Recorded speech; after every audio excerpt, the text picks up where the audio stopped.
Namasté et bienvenue dans le podcast extraordinaire d'Entheos, la communauté pour vivre sa spiritualité en toute légèreté. Je suis Ariane Riveros, facilitatrice de l'essentiel, et vous écoutez Je ne suis pas fou mais, le podcast qui explore la conscience infinie à travers des histoires décomplexées de phénomènes dits inexpliqués.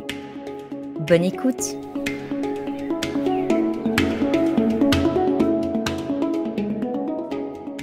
Bienvenue dans cet épisode. Aujourd'hui, je vais accueillir Joachim Robert-Froy. Je suis enchantée. Bonjour Joachim. Bonjour Ariane, bonjour à tous les spectateurs. Et auditeurs. Et donc, voilà, aujourd'hui, je vais t'introduire, te présenter en quelques mots parce que tu as beaucoup de choses dans ta boîte à outils. Mais bon, pour te décrire brièvement, te présenter brièvement, on peut dire que tu es ostéopathe depuis presque bientôt 30 ans. Et créateur, enfin, tu as une expérience professionnelle depuis presque 30 ans et tu es créateur de la NSQ, donc la neurosomato-quantique, et qui ne fera pas l'objet de ce podcast. D'ailleurs, il y en a un très chouette qui a été enregistré pour le podcast Métamorphose, donc n'hésitez pas à l'écouter sur YouTube. Et en fait, tu es aussi l'auteur d'un livre qui s'appelle Le déploiement intégral, qui est publié aux éditions Erol et qui est vraiment une sorte de trésor pour l'humanité. Ça n'engage que moi, mais c'est vraiment ce que je pense. Donc, je vous engage aussi. Tous les liens seront dans la description, évidemment. Et donc, Joachim, est-ce que tu as envie d'ajouter quelque chose pour ta présentation? Eh bien, je suis aussi le papa de 3 enfants, 2 grandes filles, Maëlys et Salomé, et puis d'un garçon qui s'appelle Jude. Donc voilà, parce que c'est aussi une chose importante qui change la vie, hein. Tout à fait, merci. Oui, parce qu'aujourd'hui, on va justement parler, sans transition, on va parler de changements, de choses qui peuvent changer une vie, changer la perception de la vie qu'on a, puisqu'on va parler en fait d'expériences de mort imminente, puisque tu es une personne qui a eu, je ne sais pas si c'est la chance ou le holà, c'est toi qui nous diras, mais 2 expériences de mort imminente, ce qui est assez rare en fait. Mais avant ça, j'aimerais bien qu'on fasse un tout petit moment où on va se centrer et en fermant les yeux, et on va se dire quelle est l'intention, toi et moi, qu'on se donne pour ce podcast. Et c'est pas mental, c'est ce qui surgit dans l'instant et on se le partage avec une petite inspiration. Et comme ça, on se met vraiment dans cette bulle, toi et moi. Est-ce que c'est OK pour toi? OK. Génial. Alors, donc, on va fermer les yeux. Là, on inspire à notre rythme, profondément ou pas, comme on le sent. Quelle est l'intention que je me donne pour ce moment à partager ensemble, toi et moi, et puis avec tous les auditeurs?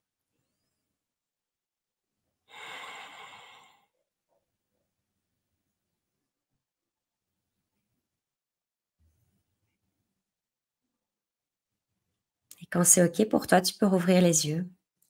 C'est tout à fait OK. Eh bien, je t'écoute. Mon intention est vraiment que les auditeurs prennent conscience de l'importance, mais vraiment cruciale, de se préparer au moment de la mort, parce que c'est un passage initiatique qui est très déterminant, qui n'est pas une fin, parce que j'en ai moi la preuve expérientielle, et je suis loin d'être le seul, on est nombreux, mais que c'est quelque chose qui se prépare, et prendre ça à la légère serait une grossière erreur.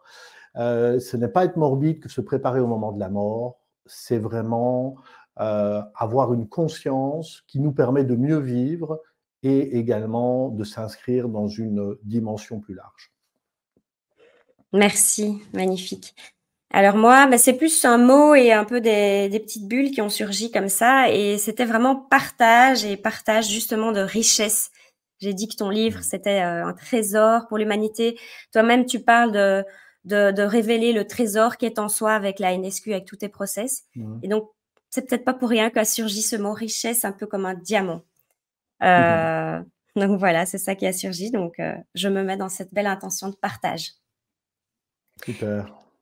Eh bien, je pense qu'on est prêt pour entamer cette traversée dans tes histoires personnelles et intimes. C'est profond. J'ai déjà entendu les récits et vraiment c'est très intéressant, c'est passionnant. Et donc en fait, quand tu as vécu ta première expérience de mort imminente, tu étais très jeune, tu étais assez Mm. jeune. Et j'aimerais bien que tu nous racontes un peu dans quel état tu étais avant que ça surgisse et puis, évidemment, après, tu nous raconteras l'expérience. Mais vraiment, dans quel état tu étais Oui, eh bien, en fait, l'épisode va arriver à l'âge de 18 ans au ski et je suis donc aux Arcs, à l'UCPA, en voyage scolaire parce que moi, je suis en sport-études. Donc, je suis belge, hein, vous l'entendez à mon accent. Et donc, étant un gamin relativement plein d'énergie, dès l'âge de 5 ans et demi, ma maman va me mettre au judo pour essayer de canaliser mon énergie. Et donc, je vais être sportif par nature, si tu veux, tout au long de ma jeunesse et de ma vie, mais beaucoup dans ma jeunesse. Avec, je fais du judo, je fais du football, je fais du tennis, je fais de la course à pied. À 11 ans, je fais déjà le premier jogging de la ville de Namur, où je fais 10 km à l'âge de 11 ans. Et je suis tout petit et je vais plus vite que des adultes. Donc, je suis vraiment un sportif, moi, par nature. J'ai besoin de beaucoup me dépenser en énergie, d'être dans la nature, de grimper aux arbres, etc. Et donc, on va me mettre en humanité sportive, enfin, on va me proposer d'aller en humanité sportive et je vais à l'école à Oui en humanité sportive et on fait un voyage, évidemment, comme chaque année, soit on va faire de la voile, soit on va faire du ski, etc. Et donc, je suis uniquement intéressé par le sport, par les copains, déjà les sorties et en fait, aux grandes dames de mon père, qui est plutôt philosophe, ça ne m'intéresse pas de lire quoi que ce soit, je veux faire juste du sport. Et donc, je suis dans cet état d'esprit, voilà, tout au long de ma vie, avant cet épisode-là. Génial, donc sport, sport, sport. Et donc, est-ce qu'on peut dire que tu n'étais pas, enfin, c'est un peu débile à dire, hein, mais est-ce que tu n'étais pas spécialement branché spiritualité? Enfin, Oh c'est non, débile non, à dire dans le absolument sens où on est tous pas. des êtres spirituels, mais est-ce que, voilà, tu t'intéressais pas à ces questions-là? Non, sport, rationnel, scientifique. Alors Rationnel. rationnel, je le suis Mmh. toujours, hein, ça n'a pas changé. Oui, tout à fait. Scientifique aussi. Oui, Mais je dirais matérialiste dans ma vision du monde, purement voilà. matérialiste. Oui, matérialiste dans le sens, il y a l'âme n'existe pas et la conscience avec Oui, un ça, je petit ne t me pose et même voilà. pas la question, en fait, tu Ouais. vois, Dieu, l'âme et OK. tout ça, non, non, non, il y a pas, pour moi, ça n'a aucune Génial. importance. C'est intéressant. Ben oui, mais c'est intéressant, je trouvais de recadrer comment tu étais et donc tu te retrouves, aux Arcs, Alors, je me retrouve heu, aux Arcs, c'est une semaine assez géniale parce que, ben, on est un petit groupe, on est un groupe très soudé, on est ce qu'on appelle les corpos, les humanités sportives. On accourt ensemble, on fait sport ensemble, on fait corps entre nous, hein, donc c'est toujours un moment, génial et ben, on fait, du ski avec d'autres humanités sportives de Belgique, de Wavre et d'autres écoles. Et moi, je me souviens à l'époque, tu vois, c'était une autre mode. J'avais une écharpe bandée dans les cheveux qui volait au vent à fond. J'étais plutôt pirate téméraire et je fais une course sur la piste du Mont Blanc, qui est une piste bleue qui descend très facilement vers Arc-Cessan, qui est une très belle piste facile. Donc, et on fait une course tout chousse avec, avec un autre taré comme moi. Et on est côte à côte. Et à un moment donné, cette piste croise une autre piste, si tu veux, et je vois une skieuse qui descend là. Et donc, je devrais me redresser, mais je vois que si je me redresse, et on avait parié quelque chose, je ne sais plus quoi, bah, je vais évidemment, l'autre va passer devant. Et donc, je prends le pari de ne pas évidemment toucher ni heurter la skieuse qui descend, mais non pas de me redresser, donc de serrer le plus possible sur la gauche mon tournant, en gardant vraiment ma vitesse, ce qui fait que je m'approche trop trop du côté de la piste et malheureusement, mon ski gauche arrive dans la neige non damée Ah et le oui. droit dans la neige damée. Donc, tu t'imagines, ça fait un grand écart. Ah. Je tombe et je tombe en fait comme ceci et tout mon corps passe au-dessus. Clac. Et là, je vais vraiment tomber, je pense, pendant presque 100 mètres. Hein. Donc, mon corps va rouler vraiment démembré, quoi. Et là, moi, je vois la Seine 20 mètres au-dessus. Et ça, c'est quand même un truc de ouf, c'est que je suis sorti de mon corps, en fait. Donc, je vois les gens arriver à côté de moi sur la piste pour venir m'aider, mais je ne suis pas dans mon corps. Et donc, je suis au-dessus et je leur crie je suis en haut, je suis en haut, tu vois, parce que je ne comprends même pas ce qui m'arrive, en fait, tu vois. Mmh. Et du coup, ben, j'ai beau crier, mais je me rends compte que j'ai pas de bouche. Donc ils ne m'entendent pas. Ils sont OK. occupés avec ce corps en bas, donc ils ne touchent pas, hein, je ne sais pas vraiment ce qu'ils font parce que, enfin voilà, mais il y a un attroupement là et je me rends compte que je les vois, que je les entends, que je suis conscient. C'est toujours Joachim qui est là, mais il y a pas dans le corps, quoi. Et à un moment donné, je sens, je ne me retourne pas, je vois pas de lumière ou quoi que ce soit, mais je sens que, bah, je suis en train de quitter cette existence et vraiment du fond de mon cœur, je crie dans mon âme vraiment: «Non, je ne veux pas, je ne veux pas, je ne veux pas». Boum, je réintègre directement mon corps. Donc là, je me retrouve là avec les gens autour et une douleur abominable dans la nuque, évidemment. Voilà et donc après je vais être transporté par les pisteurs et cetera. Je vais être, allé à l'hôpital, il y a en fait, ils me disent que j'ai vraiment échappé belle parce que, j'ai, une fêlure, donc juste, une fêlure sur une cervicale, mais sans plus, qui est très proche ils disent à quelques millimètres près, bah, c'était C3, C4. C3, C4, tu es plus là pour le raconter, ben, c'est parce que le diaphragme ne répond plus. Mais j'ai une chance inouïe, j'ai probablement eu une sidération de la moelle pendant un court instant. Mais bon, voilà, je m'en sors quasiment indemne, sauf que après, ben, je vais déclarer petit à petit au cours du temps une arthrose cervicale assez forte qui fera que je vais trouver la solution par l'ostéopathie et grâce à ça, je deviendrai ostéopathe. Mais donc voilà, rien ne Ah sert à oui. rien. Donc ça, c'est déjà un premier changement quelque part dans ta vie. Enfin, ça a eu le premier impact, on va dire. C'est que déjà, ça a influencé ton choix de carrière, d'études, etc. Mmh. Mais Ah ben ça va tout alors, changer, oui, ça va l'air tout en termes, changer. ouais, Ouais, raconte. oui, ça. Donc par rapport, la transition, ben, ça va être d'abord, je vais simplement assimiler cette expérience comme étant quelque chose que je ne vais partager avec personne, que je vais garder pour moi. Je ne sais pas trop ce qui s'est passé. Heu, c'est bizarre. J'ai quand même vécu cette expérience. Je ne sais pas, je ne peux pas l'expliquer. Heu, je vais, heu, je vais par contre commencer à, lire. Et je vais Mmh. lire beaucoup.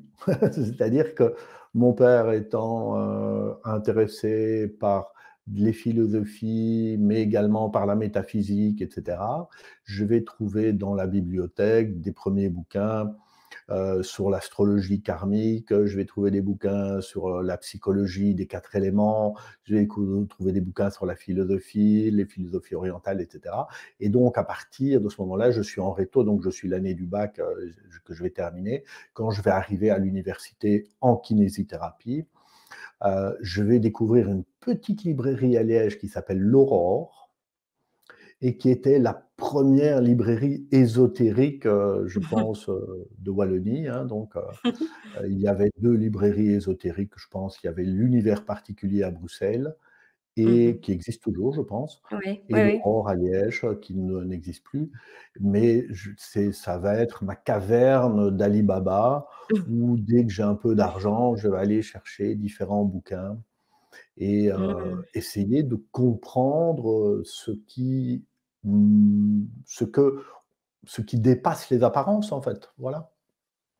Et est-ce que tu trouvais des réponses? Des pistes, des bribes, des C'est-à-dire que c'est assez, j'ai commencé à dessiner des cartes du ciel, alors, assez vite, hein, donc astrologie, hem, karmique, astrologie initiatique, astrologie holistique, de la salle et cetera, les symboles sabiens, donc et cetera. Donc je commence à m'intéresser, si tu veux, au pourquoi nous sommes là. Je commence à faire de la méditation zen. Il y a un dojo zen rue Saint-Gilles à Liège et je vais, faire de la méditation zen. Donc c'est vrai que ça change complètement ma vie. J'essaye en fait, je ne sors plus jamais de mon corps, hein, donc ça n'arrive plus. C'était vraiment ponctuel mais par contre, je sens qu'il y a, un fil conducteur qui relie, comment dire? Nos différentes vies, qui nous relient les uns avec les autres, qu'il y a quelque chose qui va plus loin que la mort. Donc je m'intéresse énormément, à la philosophie bouddhiste, du Mahayana parce que, ça ne me donne aucune explication dogmatique, ça me donne des explications logiques qui me font poser des questions de plus en plus profondes sur, l'origine du vivant et sur les lois de cause à effet qui me paraissent en fait tout à fait, logiques, je dirais quasiment mathématiques, heu, pour comprendre que, on n'apparaît pas d'un seul coup et puis on disparaît évidemment, tu vois? Il y a un mmh. ensemble de flux et donc, au bout de quelques années, je vais rencontrer le bouddhisme tibétain avec Lama-Karta et je vais prendre refuge dans le bouddhisme tibétain, c'est-à-dire quelque part, m'engager à, cultiver la découverte de soi pour le bien des autres. Voilà. Ah ouais. Et je Et vais quand avoir tu mon nom dis tibétain qui s'appelle, Sherab Dorje. Tu parlais de diamant, ben, le Sherab mmh Dorje, c'est la sagesse transcendante du diamant ou la sagesse de l'éclair. C'est cette sagesse qui nous dépasse, qui n'est pas le fruit, en fait, du mental, mais qui est, transcendante, qui arrive pam, comme ça, à des éclairs de conscience. Voilà. merci Di, c'est déjà passionnant à dire qu'on n'en est qu'à une expérience de mort imminente. Donc, Ouais. la deuxième promet, mais, quand tu dis, donc que tu te ré enfin que je sais plus si c'est tu te réfugies, mais, hem, c'est une manière de dire que tu vas là-bas, tu vas sur place? Enfin comment? Au niveau du bouddhisme, tibétain, Oui, au vajrayana? niveau oui. Je commence par faire des retraites, de méditation et jeûne avec, les pratiques, donc ce sont des pratiques très avancées, les pratiques du Vajrayana. Ce sont des pratiques, initiatiques dans lesquelles on a à la fois des mantras, des visualisations, également, l'implication du corps et cetera. Avec évidemment, comment dire?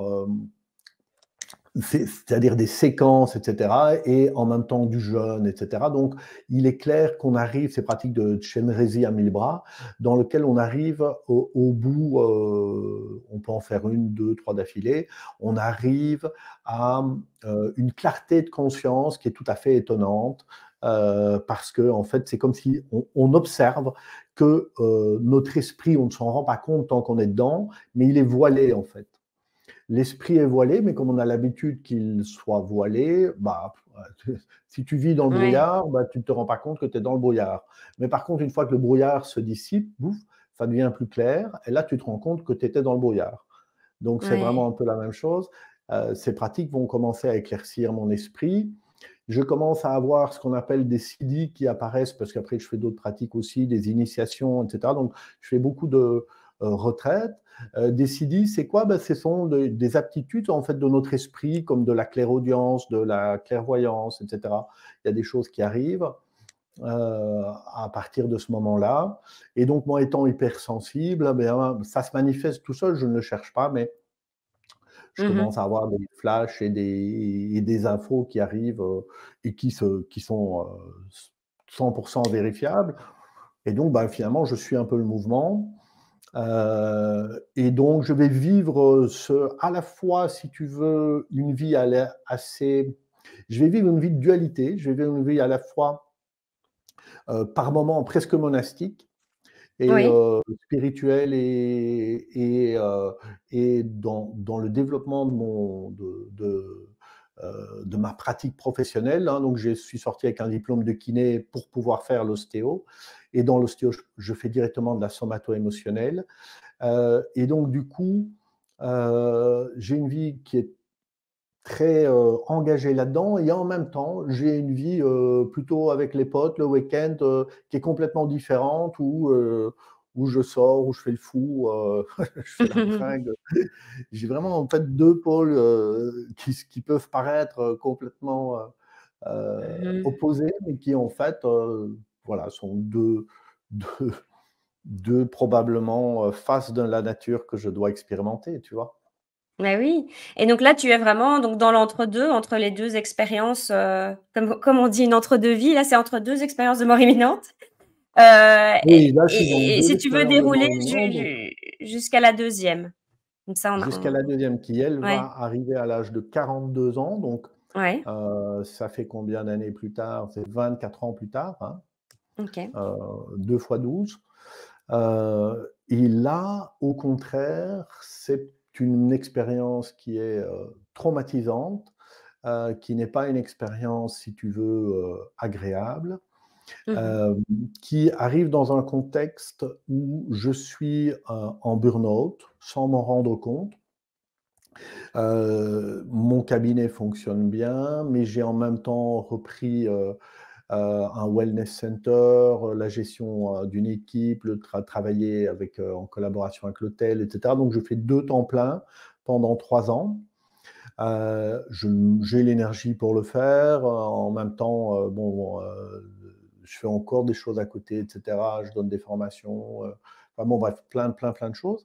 Et je ne me Mmh. rends pas compte que je suis arrivé à un burn-out qui ne va pas arriver par hasard, hein. Ça arrive parce que aussi dans ma vie personnelle et dans ma vie de couple et familiale, ça part en vrille.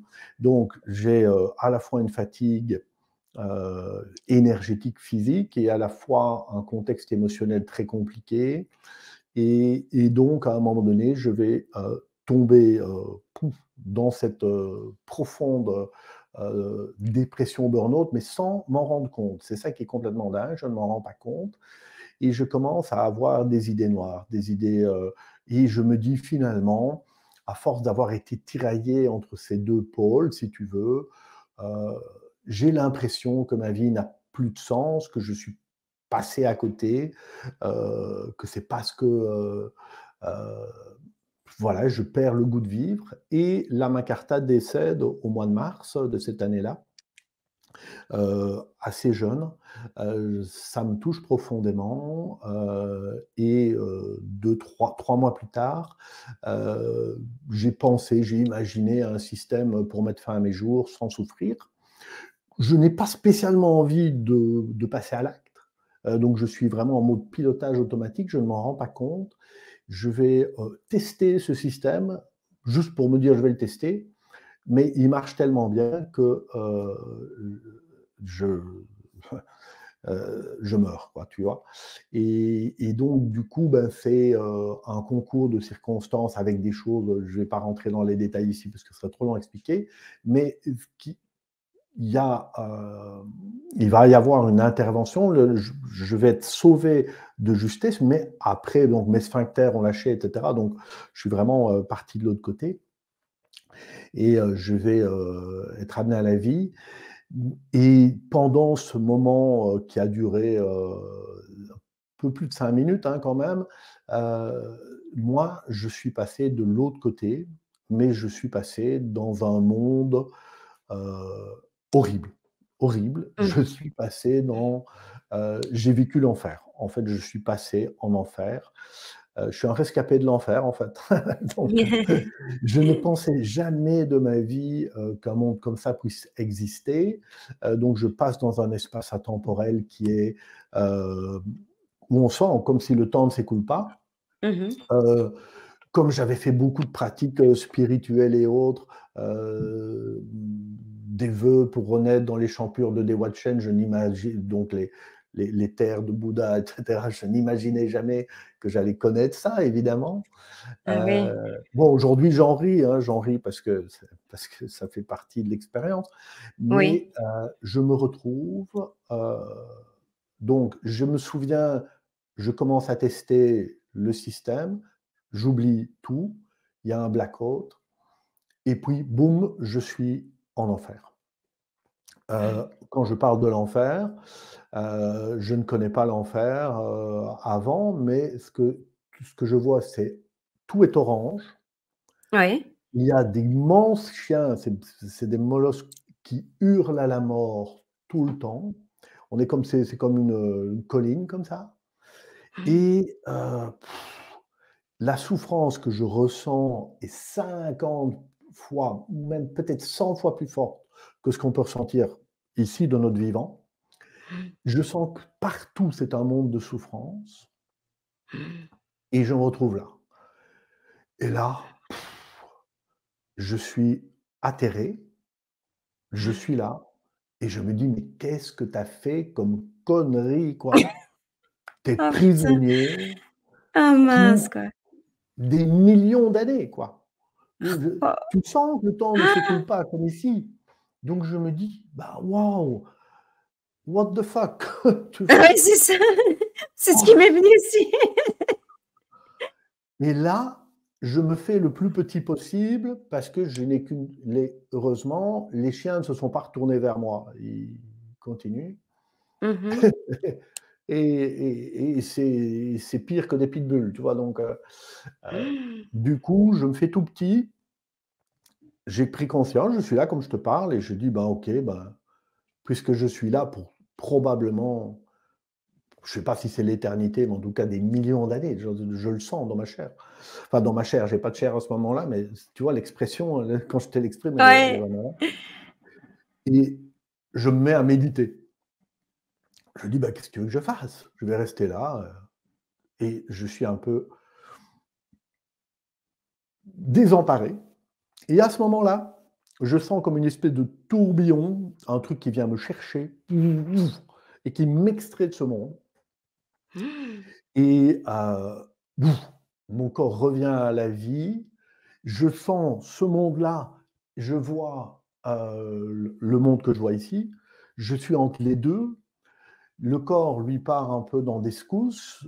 Je crie: «Ah, ne me laissez pas dans ce monde-là, ne me laissez pas dans ce monde-là». Je reviens à la vie et puis je suis transporté, en ambulance et puis, voilà, puis on va faire un scanner cérébral. On va voir que, heureusement, mes tissus cérébraux ne sont quasiment pas touchés à part une zone, au niveau de l'hippocampe et l'amygdale qui avait été en fait qui signe, le fait que j'avais été en burn-out, le cortisol avait Mmh mh. attaqué ces zones-là et là, ça va être une expérience beaucoup plus puissante que la première évidemment parce Mmh que, mh. je ne pensais pas que l'enfer existait. Je prends conscience que, l'état, vibratoire, l'état de conscience dans lequel on traverse la mort est crucial, peu importe ce que tu as fait de ta vie ou autre. Si tu passes avec un état de conscience de merde, bah, tu vas risque de te retrouver dans un monde, qui correspond en fait à ton niveau de vibratoire. Donc le moment Ouais. où on franchit ce portail est important. Mmh mh. Donc ça va vraiment changer beaucoup de choses pour moi Et je remercie parce que ce que j'ai senti qui est venu me rechercher, c'est la lignée ininterrompue. Ça, c'est quand même extraordinaire dans l'enseignement initiatique du Vajrayana. Les initiations qu'on reçoit, donc de maître à disciple, avec vraiment une graine qui est plantée dans le cœur à chaque fois, elles sont ininterrompues depuis Siddhartha Gautama, depuis le Bouddha primordial. Donc, Mmh. c'est-à-dire que depuis plus de 2600 ans, Siddhartha a eu 5 disciples. Ces 5 disciples ont formé 5 lignées et ils ont transmis de maître à disciple euh, cette sagesse. Il y a celle qui est dans les livres, mais il y a aussi celle qui se transmet de manière initiatique, d'âme à âme, de cœur à cœur. Il n'y a pas d'âme, on va dire, mais de cœur à cœur. Et, et c'est ininterrompu. Kalu Rinpoche, Lama Karta Rinpoche, et ça vient me chercher. Je sens vraiment que c'est toute la lignée qui est venue m'extirper de ça. Bon, après, ça peut être difficilement compréhensible, hein, peut-être pour les Mmh. auditeurs, mais en tout cas, c'est ce que je sens et ce que voilà, Oui, se passe. mais c'est vraiment l'idée, hein, c'est de voir que c'est aussi ton expérience, donc c'est toi qui donnes le sens, c'est pas à nous de de dire ce que tu as vécu. Et moi, j'ai une question qui me venait aussi. Du coup, avant que tu nous dises que ça a pu impacter cette deuxième expérience, c'est est-ce que tu as pu en parler, facilement? Parce que tu dis que tu as crié en te réveillant, en reprenant la vie, Hmm. «Ne me laissez pas dans ce monde-là». Mais est-ce que du coup, après, tu as pu en parler? Parce que Hmm. souvent, enfin, parfois, c'est difficile pour certaines personnes de d'expliquer tout de suite après. Là, dès le lendemain, j'en ai parlé. Dès le lendemain, j'en ai parlé aux gens qui sont venus me voir, etc. Bon, j'ai bien vu un peu leur incrédulité dans leur regard, se demander, voilà, j'en ai parlé dès le lendemain. Donc, voyant l'incrédulité, des choses comme ça, mais en même temps, voyant un peu, enfin, Mmh. je n'ai pas cherché à en parler Voilà, plus. Donc après, j'ai refermé et d'accord. je n'en ai plus parlé jusqu'à cette année. OK, Donc, dans ça veut l'interview, dire, avec euh, Laure, ouais. oui, de la Oui, c'est première ça. fois que j'en reparle, Ouais. mais j'en parle en milieu fermé, c'est Dans ta communauté dans Patreon. ma communauté fermée Patreon. Ouais, Donc ouais. voilà, donc c'est la première fois que je le livre ouvertement, quoi, tu vois. Ben, merci pour ta confiance, parce que je trouve c'est vraiment très intéressant. En plus, c'est vraiment des expériences très différentes et Mm. du coup, cette deuxième, qu'est-ce que ça que tu donc là, tu te dis: «Ça a changé» parce que je croyais pas que l'enfer existait. J'ai compris Mm. l'importance que la mort, il faut dans quel état d'esprit on est au moment où on franchit ce passage. Et est-ce que toi parce que toi, il faut quand même dire que à ce moment-là, tu étais un peu en burn-out, tu avais une crise de sens. Enfin, Mm. comment est-ce que l'évolution après, tu vois?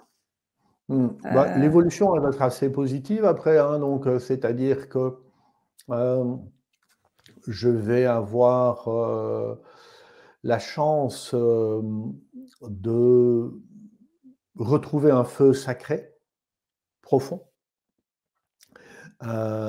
qui va m'aider à sauver des dizaines de personnes à ne pas se suicider.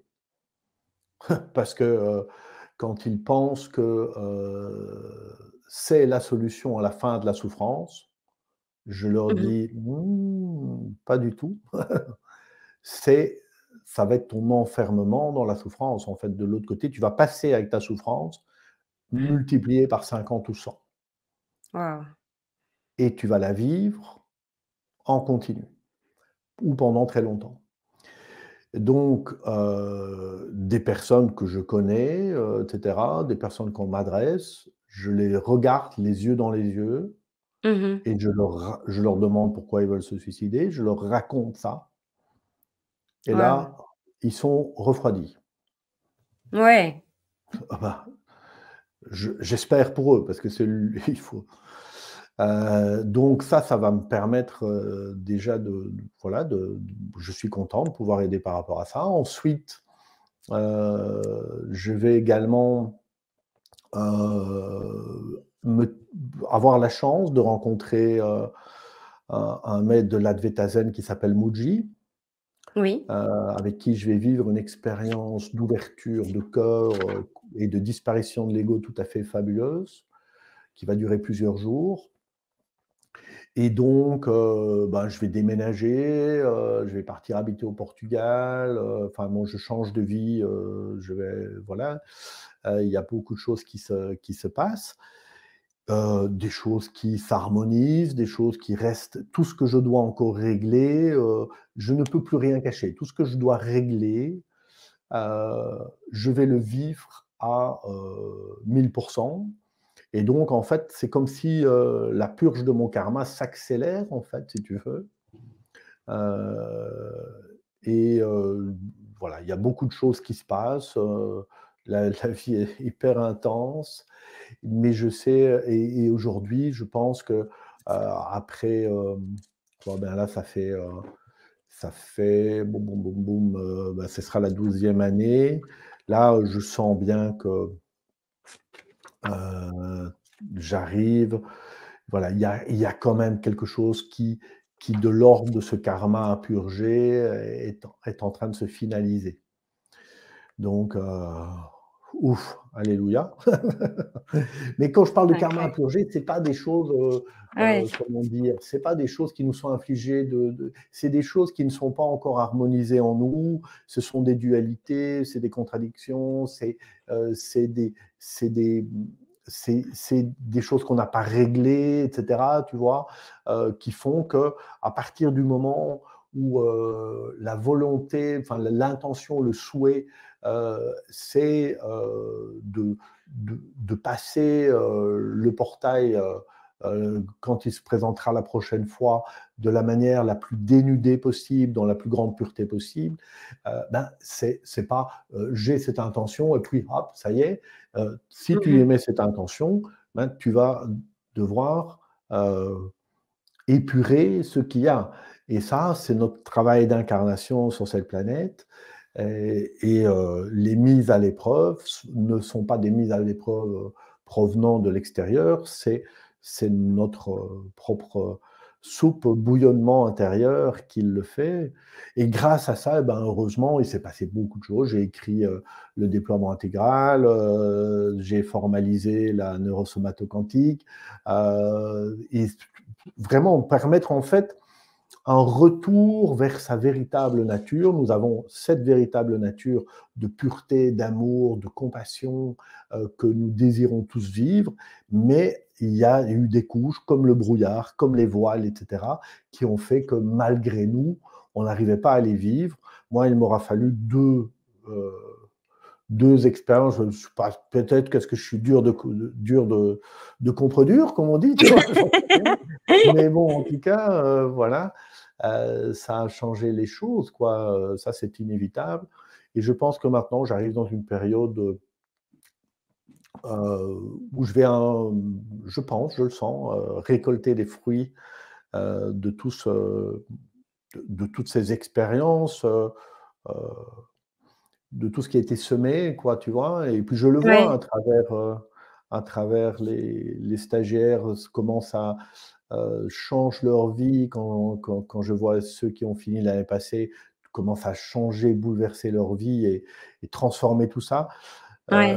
Oui, voilà, mon Bah, cœur je résonne peux avec ça. témoigner, hein, je peux témoigner vu que je suis ta formation, hein, en toute Ouais. transparence, donc je fais le module de maître praticien NSQ et c'est vrai qu'en effet, c'est juste un parcours et c'est ça enfin, est-ce qu'on peut conclure un peu comme ça en disant que de tes expériences, mais aussi tout ton parcours, tes parcours, enfin, tous tes cheminements, initiatiques et cetera.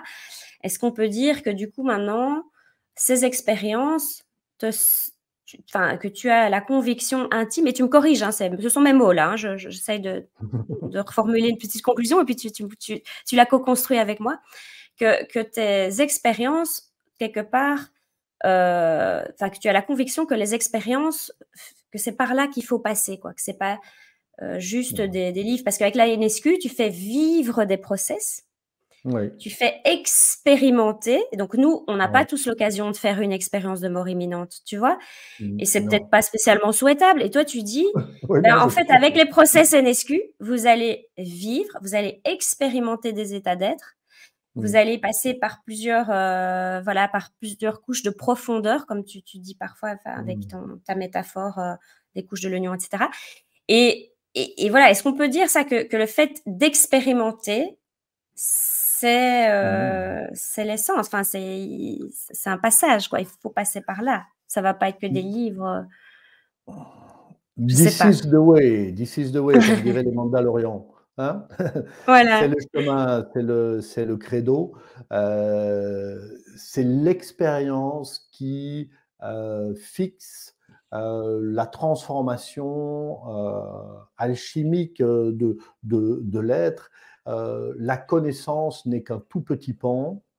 La prise de conscience en est un autre, mais l'expérience et l'intégration de l'expérience qui nous permet de déployer, hein, pour ça que je parle de déploiement intégral, je ne parle pas de niveau, je parle de Oui. déploiement, de d'intégrer les leçons de vie dans toutes les strates de l'être, des plus Mmh.